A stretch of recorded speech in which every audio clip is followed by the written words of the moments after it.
పిఏపల్లి గుడిపల్లి మండలంలోని BRS party MPP Pratap Reddy సహా 5 ఎంపీటీసీలు 16 మంది మాజీ సర్పంచులు ప్యాక్స్ చైర్మన్ మణిపాల్ రెడ్డితో సహా 6 డైరెక్టర్లు ముఖ్య నాయకులు గ్రామ శాఖ అధ్యక్షులు మొత్తం కలిసి 300 వరకు బీఆర్ఎస్ పార్టీకి రాజీనామా చేస్తున్నట్లు ప్రకటించారు.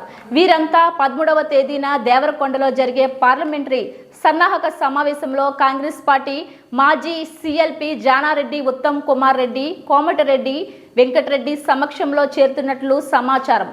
రాజీనామా చేస్తున్నట్లు ప్రకటించిన నాయకులు ప్రతాప్ రెడ్డి, తోటకూరి పరమేష్, బోయ సుధాకర్ రెడ్డి, మూచెర్ల శ్రీకాంత్, కల్లూరి శ్రీనివాస్ రెడ్డి, శేఖర్ రెడ్డి, చందు నాయక్ తదితరులు పాల్గొన్నారు. మార్కెట్ చైర్మన్ 2006లో ఫస్ట్ ఉమ్మడి రాష్ట్రంలో మన మార్కెట్ చైర్మన్గా మొట్టమొదటి సంతకం రాజశేఖర రెడ్డి పెట్టింది మన దేవరకొండ మార్కెట్కి. ఏది స్టేట్, మొత్తం స్టేట్లో, ఉమ్మడి స్టేట్లో.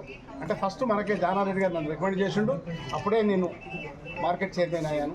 ఇప్పుడు దాంట్లో భాగంగా ఇంకొకటి ఇక్కడ జరిగే విషయం ఏంటంటే